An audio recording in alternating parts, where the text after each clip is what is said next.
శ్రీ మహాగణాధిపతయ నమః. శ్రీ గురుభ్యో నమః. శ్రీ మహాసరస్వత్యే నమః.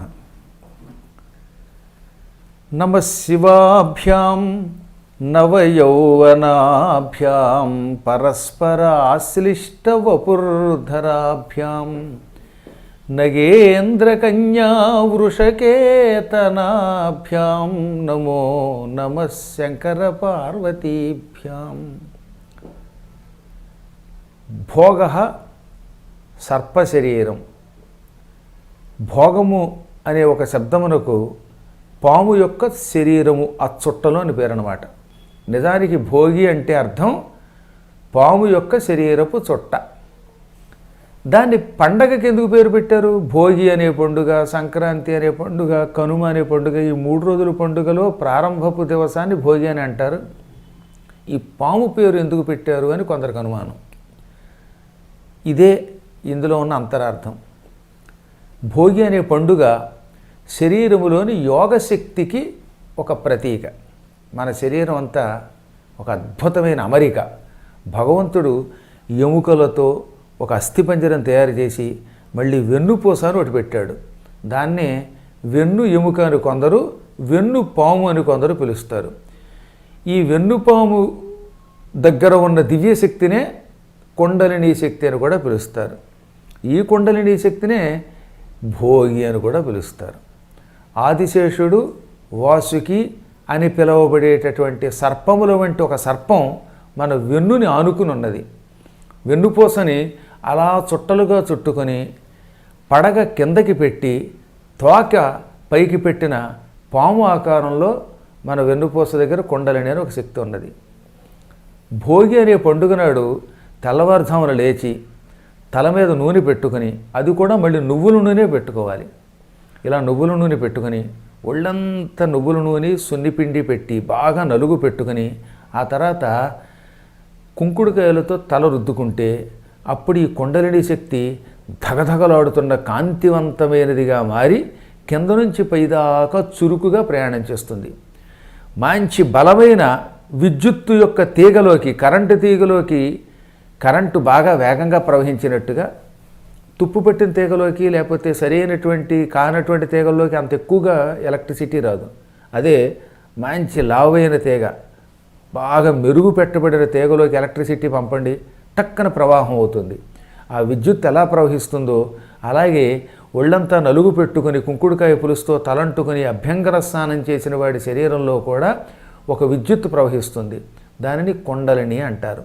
ఆ కుండలిని కూర్చున్న ఆసన స్థానం నుంచి శిరస్సు పైన ఉన్నటువంటి సహస్రార కమలం వరకు, ఈ రంధ్రం వరకు ప్రవహిస్తుంది. అదే నిజమైన యోగా అభ్యాసం అంటే.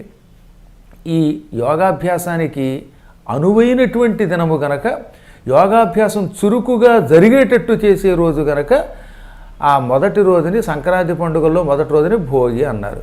భోగి నాడు శరీరమును శుద్ధి చేసుకోండి అన్నారు. ఈ శరీర శుద్ధి అయిన తర్వాత ఏం చేయాలి? విభూతి రేఖలు కానీ లేక త్రిపుండ్రాలు కానీ ధరించి బొట్టు పెట్టుకుని భక్తి శ్రద్ధలతో తన ఇష్టదేవతని ప్రార్థించాలి. కొందరికి శివుడు అంటే ఇష్టం, అటువంటి వాళ్ళు పార్వతీ పరమేశ్వరుల్ని పూజించండి. మరికొంతమందికి నారాయణుడు అంటే ఇష్టం, లక్ష్మీనారాయణుల్ని పూజించండి. అప్పుడు మనస్సు కూడా పవిత్రం అవుతుంది. శరీరము మనస్సు పవిత్రమయ్యి శరీరంలో ఉన్నటువంటి ఈ విద్యుత్ శక్తి, ఈ చైతన్యం బాగా ప్రవహిస్తే అప్పుడు ఆ శరీరమే ఒక యోగ శరీరం అవుతుంది. యోగి ఏదైనా చేయగలుగుతాడు. యోగులను ఎవరిని పిలుస్తారు? యోగ చిత్తవృత్తి నిరోధక. యోగము అంటే మనస్సు అటు ఇటు పోకుండా నిలబెట్టే శక్తి. ఇవాళ చాలామంది ఏ పనైనా చేయలేకపోవడానికి గల కారణం వీళ్ళ మనస్సు నిలకడగా లేక అటు ఇటు వెళ్ళడమే. మనస్సు నిలకడగా ఉంటే అప్పుడు వాడు అనుకున్న రంగంలో గొప్ప గొప్ప ఉద్యోగాలు పొందగలుగుతాడు, కీర్తి పొందగలుగుతాడు, సంపద పొందుతాడు. ఏ పని చేసినా అందులో మనస్సు నిలకడ ఉండాలన్నమాట. ఈ కాన్సన్ట్రేషన్ లేనటువంటి వాడు ఏ పని చేయగలుగుతాడు? అందుకనే మన పెద్దలు దొంగతనం చేసినా నువ్వు దాని మీద మనస్సు పెట్టు, నిన్ను మించి దొంగ ఉండకూడదన్నారు. ఏ పని చేసినా ఆ పనిలో వాడే గొప్పవాడవాలంటే మనస్సు నిలకడగా ఉండాలి. అలా నిలకడగా ఉండేలా చేసేది ఈ భోగము అని పిలువబడే భోగి అనే పండుగ అన్నమాట. రెండవది, ఈ రోజున చరాచర జగత్తంతా సంచారం చేయటానికి మహాలక్ష్మీదేవి బయలుదేరుతుంది. స్నానము చేసి కాస్త భగవత్ సేవ చేసుకుని ఇంటి ముందు ముగ్గులు పెట్టి ఆ ముగ్గులో ఆవు పేడతో తయారు చేసినటువంటి ముద్దలు పెడితే, పూర్వకాలంలో గొబ్బెళ్ళు అనే పేరుతోటి గొబ్బెమ్మలు లేక గొబ్బిళ్ళు అనే పేరుతో ఆవు పేడలను ముద్దలుగా చేసి పెట్టేవారు, 3 ముద్దలుగా పెట్టేవారు. అది కూడా ఇంటి ముందు కళ్ళాపు తల్లి ముగ్గులు పెట్టి దాని మీద ఒక పీట పెట్టి పెట్టేవారు. ఇలా గొబ్బెమ్మలు పెడితే లక్ష్మీదేవి ఆ ఇంటికి వస్తుంది. ఆ ఇంట్లో ఉన్న వాళ్ళకి మళ్ళీ భోగి వచ్చేదాకా సంవత్సర కాలం సకల భోగములు ప్రసాదిస్తుంది. భోగములను లక్ష్మీదేవి మనకి ప్రసాదించేటటువంటి దినము గనక దీన్ని భోగి అన్నారు. లక్ష్మీ కటాక్షం రావాలంటే ముందు మనం చేయవలసిన పని మనం చేయాలిగా సక్రమంగా. అసలు ఇవాళ మనం ఇంటికనే వెళ్ళామంటే ఆ ఇంట్లో చల్లా చెదరగా పాత కొట్లు పారేసి ఇల్లు తొడవకుండా చెత్తతో ఉంటే లోపలికి అడుగు పెట్టగానే ఎప్పుడు ఈ ఇంట్లోంచి బయటకు పోదామా అని అనిపిస్తుంది. ఓ రైల్వే కంపార్ట్మెంట్లో అడుగు పెడితే శుభ్రత లేకుండా ఎక్కడ పడితే అక్కడ తినేసినటువంటి ప్లేట్లు, తాగి పారవేసినటువంటి సీసాలు ఉంటే అంత అసహ్యంగా ఉంటుంది. అలాంటి చోటికి మనమే వెళ్ళలేమే, లక్ష్మి ఎలా వస్తుంది? అందుకని శాస్త్రంలో ఏం చెప్పారంటే, ఇల్లుని ఈరోజు పరమ పవిత్రంగా ఉంచండి, శుభ్రం చేయండి. ఈ పాత కొట్లు ఇవన్నీ కూడా వేరే ఒక గదిలో పెట్టేయండి. ఇల్లు శుభ్రంగా ఉండి ముగ్గులు పెట్టబడి ఉంటే, గొబ్బెమ్మలు పెట్టబడి ఉంటే లక్ష్మీదేవి తనయంత తాను ఆకర్షితురాలై మీ ఇంట్లో ప్రవేశిస్తుంది. ఒకసారి ప్రవేశించిన లక్ష్మి మళ్ళీ సంవత్సరం దాకా ఇంట్లో ఉంటానని ప్రతిజ్ఞ చేసింది. ఉండడమే కాక ఏడాది కూడా భోగములు ఇస్తానన్నది. అందుకని భోగి అన్నారు. ఈ పూట ఏమేం చెయ్యాలి, ఎటువంటి కార్యక్రమాలు చేస్తే లాభమో చెప్పారు. అష్టోత్తర శతనామములు అనగా 108 నామములు. ఉత్తర అంటే ఎక్కువ, అష్ట ఉత్తర 8 ఎక్కువగా, శత 100 నామములు కలిగింది కనుక అష్టోత్తర శతనామం. లక్ష్మీదేవికి అత్యంత ప్రీతిపాత్రమైన స్తోత్రం లక్ష్మీ అష్టోత్తర శతనామం, శ్రీ లక్ష్మీ అష్టోత్తర శతనామం. 108 నామాలు ఉంటాయి. అవి ఓం ప్రకృత్యై నమః, ఓం వికృత్యై నమః, ఇలా మొత్తం 108 నామాలు. ఈ 108 నామాలతో భోగి పండుగ నాడు మహాలక్ష్మీదేవిని భక్తి శ్రద్ధలతో పూజించండి. సాధారణంగా పూజా మందిరాలు చాలామంది కట్టుకుంటున్నారు. ఒకవేళ పూజా మందిరం లేకపోతే మీకు ఇల్లు చిన్నదైతే హాల్లోనే ఓ పీట పెట్టుకోండి, లేదా ఒక దర్భలతో తయారు చేసిన చాప వేయండి. ఈ చాప మీద కొత్త తువ్వాలో దుప్పటియో వేసుకోండి. దాని మీద కాసిన బియ్యం పోయండి. మధ్యలో ఒక కలశమో, కుదరకపోతే ఒక అమ్మవారి ప్రతిమ, ఒక రూపం పెట్టండి. చిన్నో చెతుకో లక్ష్మీదేవి యొక్క ఒక రూపం బంగారం, వెండి, రాగి మొదలైన వాటిల్లో ఏదో ఒక దానితో పెట్టండి. అవి కూడా లేకపోతే లక్ష్మీదేవి యొక్క ఒక పటం పెట్టండి. అమ్మవారికి ఎదురుగుండా కూర్చుని కుంకుమని ఎదురుగుండా పళ్ళెంలో వేస్తూ ఈ అష్టోత్తర శతనామ పారాయణ చేయండి. లక్ష్మీదేవి యొక్క అష్టోత్తర శతనామములను భక్తి శ్రద్ధలతో చదువుతూ కుంకుమతో పూజ చేస్తే ముందు భార్యాభర్తల మధ్యలో ఐకమత్యం వస్తుంది. కలియుగంలో ఎక్కువ భాగమట దంపతుల మధ్యలో కీచులాట్లు ఉంటాయి అని వ్యాసుడు ఎప్పుడో చెప్పాడు. కలియుగంలో ఎంతటి ఆదర్శ దంపతులైనా ఏదో ఒక సమయంలో తరచుగా కీచులాడుకుంటూనే ఉంటారు, కొట్టుకుంటూనే ఉంటారు. ధనార్థంచ, కొందరు డబ్బు కోసం కొట్టుకుంటారు. భర్తకి సరైన ఉద్యోగం లేకపోతే భార్య గయ్యం అంటుందిట.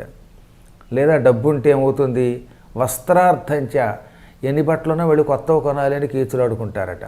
లేదా గృహార్థంచ, ఇంటి కోసం కొట్టుకుంటారు కొంతమంది. ఇవన్నీ బాగా ఉంటే అనవసరంగా బయటి వాటి ప్రసంగాలు తెచ్చుకొని ఎవరి గురించో ఏ వస్తువు గురించో కూడా తగాదా పడతారు. తగాదా పడడం కోసం కలియుగములో కారణములు వెతుక్కుంటారట.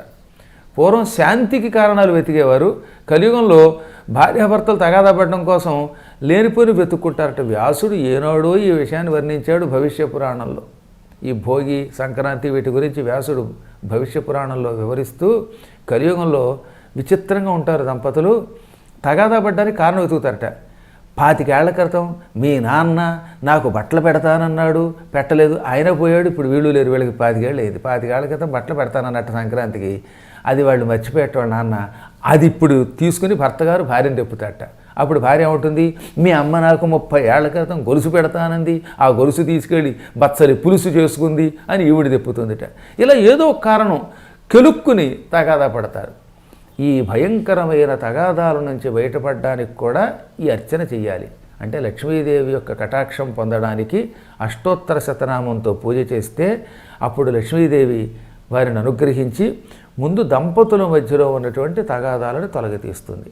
ధనార్థీ లభతే విత్తం, డబ్బే కావాలనుకున్న వాడికి విత్తం లభిస్తుంది. భీతో ముచ్యేత బంధనాత్, నిరంతరం భయంతో గజగజలాడేవాడు ఈ లక్ష్మీదేవి కటాక్షం వల్ల భయము నుంచి కూడా విముక్తి పొందుతాడు.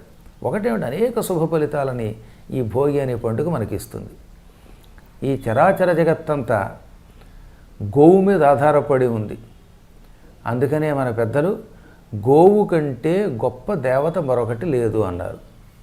పూర్వకాలంలో జమదగ్ని అని ఒక మహర్షి ఉండేవాడు. ఆయన భార్య పేరు రేణుక. వీరి కుమారులే పరశురాముడు మొదలైనవాడు. పరశురాముడు అందరికంటే చివరివాడు. జమదగ్ని మహర్షి చాలా గొప్పవాడు, మహాతపస్యాలి. కొన్ని వేల సంవత్సరాలు తపస్సు చేసినవాడు. తేడా వస్తే కోపంతో కూడా ఏదైనా శాపం పెట్టి ఇతరులను భ్రష్టులు చేయగలడు. ఆయన ప్రారంభావస్థలో దారిద్ర్యం అనుభవించాడు, చాలా కాలం దారిద్ర్యం అనుభవించాడు. తపస్సు చేసేవాడు, భార్యకి కనీసం ఓ చీర కొనిపెట్టలేకపోయేవాట. ఆయనకంటే కోరికలు ముక్తి కోసమని తపస్సు చేశాడు లేండి మహానుభావుడు. కానీ ఎటువంటి వాడికైనా ఇంట్లో భార్య బాధపడుతూ ఉంటే జాలి కలుగుతుంది. ఒకనాడు ఆయన పొద్దుటే లేచి స్నానం చేసి దర్భలు వేసుకొని జపం మొదలుపెట్టాడు. సరిగ్గా అలా జపం మొదలుపెట్టాడో లేదో భార్య అక్కడికి ఆయన దగ్గరికి వచ్చింది. జపం చేసేటటువంటి వాళ్ళకి పంచపాత్ర, ఉద్ధరిణి ఇవన్నీ కూడా భార్యలు పూర్వం అక్కడ ఏర్పాటు చేసేవారు. భార్య ఈ జమదగ్ని కోసం ఈ పూజా సామగ్రి తెచ్చింది. అప్పుడు మొదటిసారిగా ఆయన భార్యని ఎగాదిగా చూశాడు. చిరిగిపోయిన నార వస్త్రం కట్టుకుంది ఆవిడ. శరీరం అంతా శుష్కించిపోయింది. చెవులకి మాట వరసకు కూడా ఒక కుండలం లేదు. చుట్టుపక్కల తపస్సు చేసే మునుల భార్యలందరూ చెవులకు ధగధగలాడుతున్న కుండలాలు ధరించారు. కనీసం ఆవిడ చెవులకు చెవులు పోగులు లేవు. జుట్టంతా అట్టగట్టేసి ఉంది. అప్పుడు మొట్టమొదటిసారిగా జమదగ్నికి బాధ కలిగింది. ఏమిటి దురదృష్టం, కేకారణ్యంలో తపస్సు చేసుకుంటున్న వస్త్రాలు లాంటివి, భోజనం వంటివి కొన్ని అవసరాలు ఉంటాయి కదా, నా భార్యకి ఎంతకాలం కట్టుకోవడానికి ఒక మంచి బట్ట ఇవ్వలేకపోయాను, ధరించడానికి ఒక నగ ఇవ్వలేకపోయాను అనుకున్నాడు ఆయన. వెంటనే భక్తి శ్రద్ధలతో లక్ష్మీదేవిని ధ్యానం చేశాడు. అమ్మవారు ప్రత్యక్షమయ్యింది. ప్రత్యక్షమై ఏం కావాలి నాయన అంటే, అమ్మ మేము గృహస్థులం, కేవలం సన్యాసులం కాదు, తపస్సు చేసేటటువంటి వాళ్ళలో రకరకాలు ఉంటారు. సన్యాసులు, జటులు, ముండులు, గృహస్థులు అని. కొంతమంది బ్రహ్మచర్య దీక్షతో వివాహం చేసుకోకుండా తపస్సు చేస్తారు. మరికొంతమంది జటాజూటాలు ధరించి తపస్సు చేస్తారు. అటువంటి వాళ్ళని జటులురు అంటారు. కొందరు గుండు చేయించుకుంటూ, తరచుగా గుండు చేయించుకుంటూ తపస్సు చేస్తారు. ఈ గుండు కూడా ఎప్పుడు పడితే ఎప్పుడు చేసుకోకూడదు. సంక్రాంతులు వచ్చినప్పుడు, ఆదివారం వచ్చినప్పుడు, మంగళవారం శుక్రవారాలు వచ్చినప్పుడు, అమావాస్యలు వచ్చినప్పుడు, ఇలాంటప్పుడు అసలు క్షవరం చేసుకోకూడదు. ఇవాళ మనకి తెలియక ఆదివారం నాడు క్షవరం చేస్తున్నాం, కానీ ఆదివారం నాడు క్షవరం చేసుకునేవాడు శాశ్వతంగా క్షవరం అయిపోతాడు, అశాంతి పాలైపోతాడు. అది మంచిది కాదు.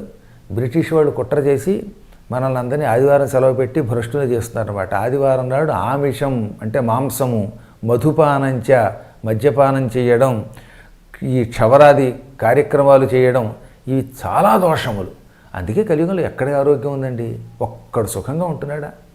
ఎప్పుడూ యుద్ధమే, ఎప్పుడూ అనారోగ్యమే, ఎప్పుడూ డబ్బు వెంట వెంపర్లాడటమే. ఆ డబ్బు వచ్చినట్టే ఉంటుంది, పోతూనే ఉంటుంది.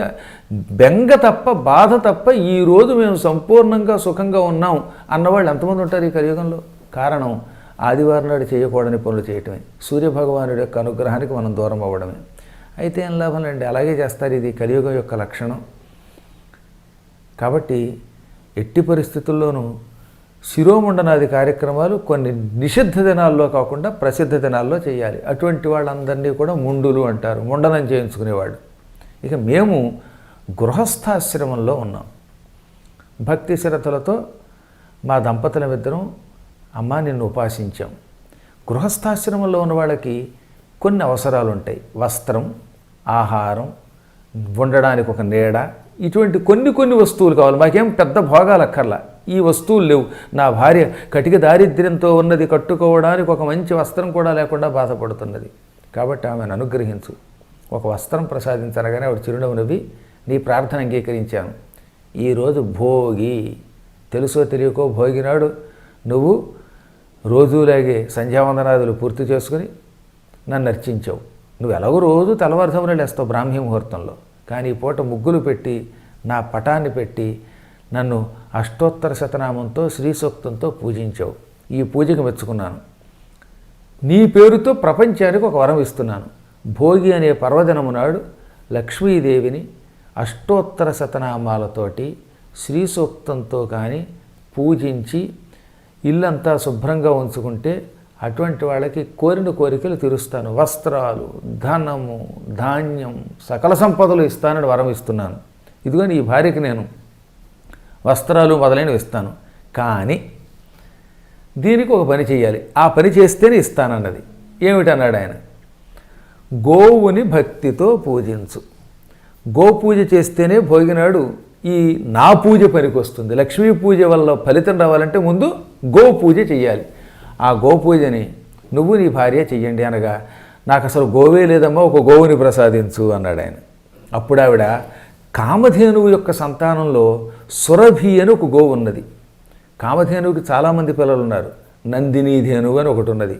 ఆ నందినీధేనువుని కామధేనువు వశిష్ఠుడికి ఇచ్చింది. అందుకే వశిష్ఠుడి దగ్గర నందిని ఉండేది.